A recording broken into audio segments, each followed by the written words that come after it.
But at the same time, you're also operating a lot more relying on your ego. I mean, not your ego, I'm sorry. Relying on your intuition to guide you. Not your ego. Not your ego, yeah. Hopefully your ego by this time is somewhat balanced. But you're guided by intuition. And because of that, the authentic self tends to want to come out more. And that would just be, the authentic self is what drives you to like make your next move. It's always thinking in the future. So you may be working on something, some ideas or some changes in your life that kind of correlate to what your authentic self wants. So there's a lot of changes that can go on. Maybe you might be considering switching jobs or doing something on your own to earn money. So the authentic self really drives motivation at this point. And a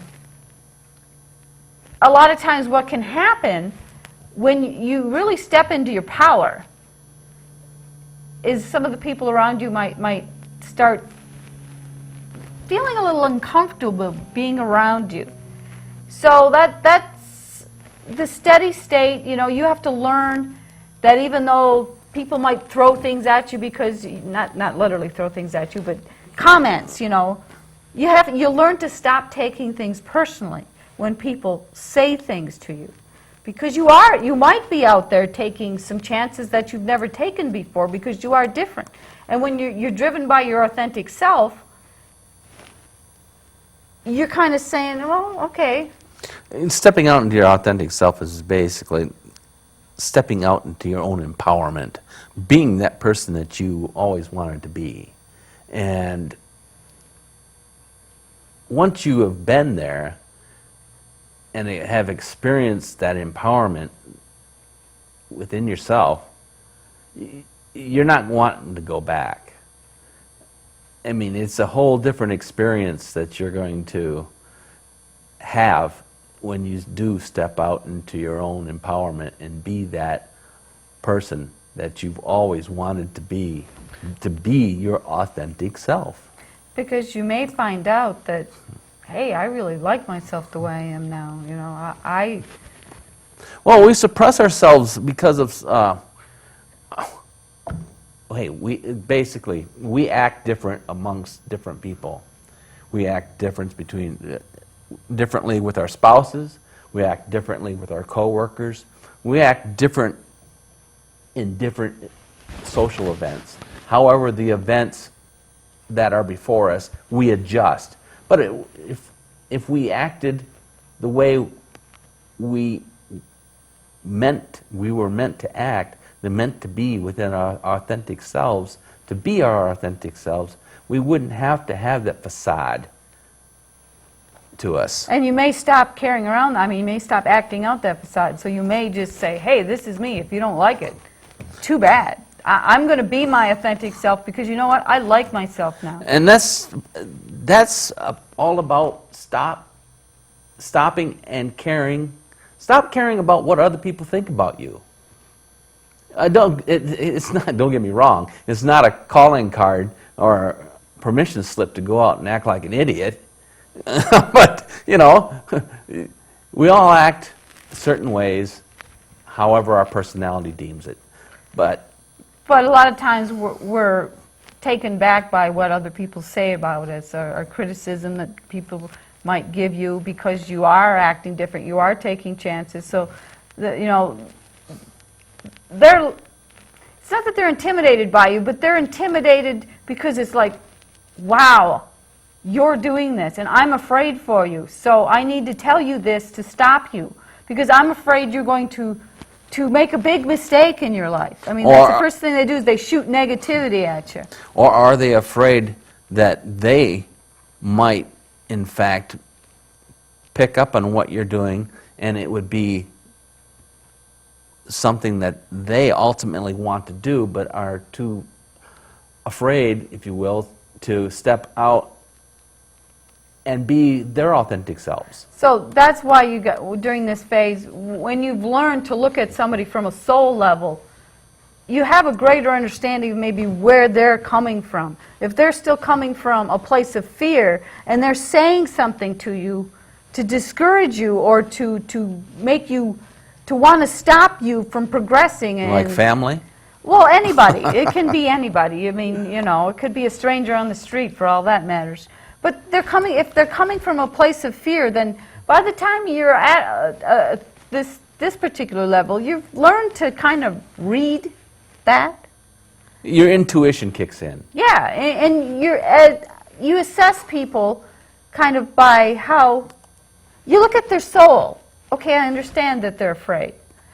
It's that gut feeling that you get. Yeah. I mean, bottom line is, we have an intuition. Everybody has an intuition. And some people call it the gut feeling, you know, and there's other names for it. But you ultimately know when that hair stands up on the back of your head that this person's not right for you, or the circumstance that you're in isn't right. So that's where we're coming from. So when you learn to not take things so personally, you want to also move out of that place of drama. You have a sense of inner calm inside. So you want to tend to separate yourself from drama. So you might not seem as social as you used to be to people. The drama that you get caught up in beats you up, both physically and mentally.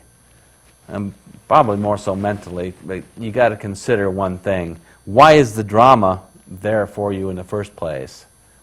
Are you allowing yourself to be put within it, or is it being brought to you? Either way, if you step back and take a look at it, you can pull yourself out of it and save yourself a lot of energy drain.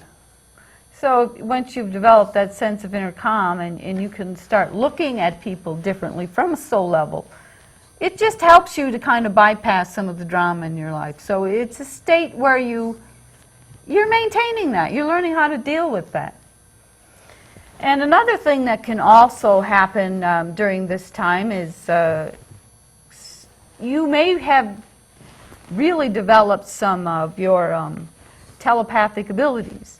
You may have a very good relationship with personal guides.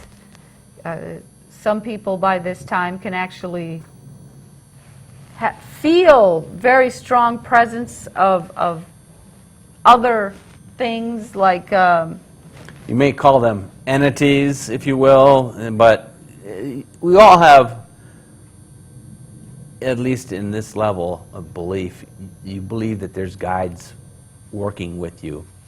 Say, for instance, you have an event take place where you don't know for what reason why you didn't go there, or you didn't leave at that particular time, or you didn't do this or that, and come to find out at a later time, if you would have been there at that time, an accident may have taken place that you could have been involved in, or some sort of involvement that would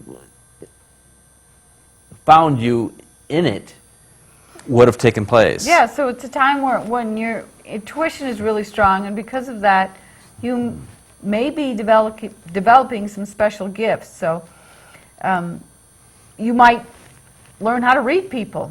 And it seems very, very popular nowadays that as more and more people become more conscious, there's a lot more psychic readers out there, and they're wanting to share that with other people. So I've noticed that there's different ways that people are doing that now. So what are some of those ways, just for our audience?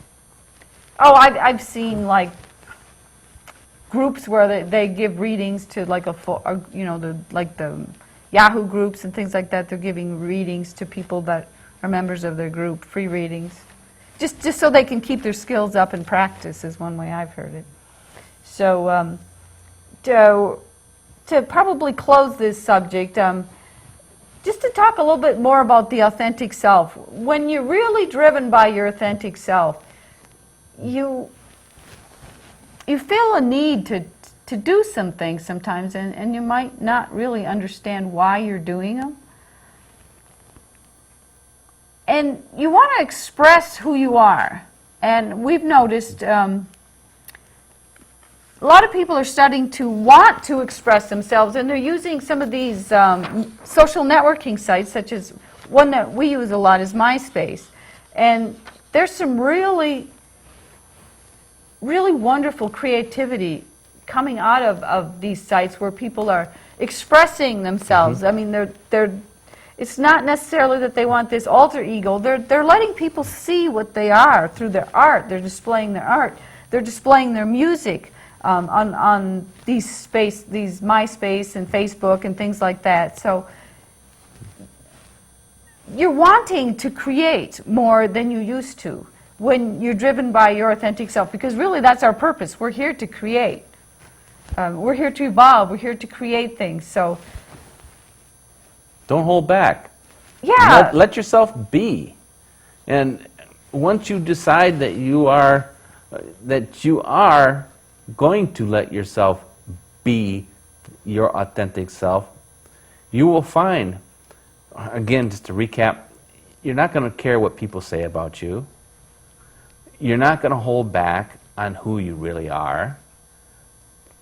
You're not going to be deterred from bringing your gifts forward, whatever those gifts may be.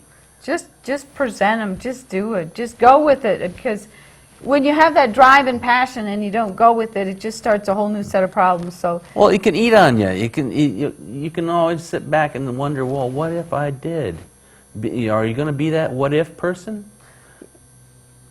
I mean, yeah, so you just understand where I'm flow. coming from. Flow with the creativity. It's a wonderful experience when you just let yourself go. Unfortunately, we're out of time for this show, so we're going to have to wrap it up. Again, we convey this information as the best as we can.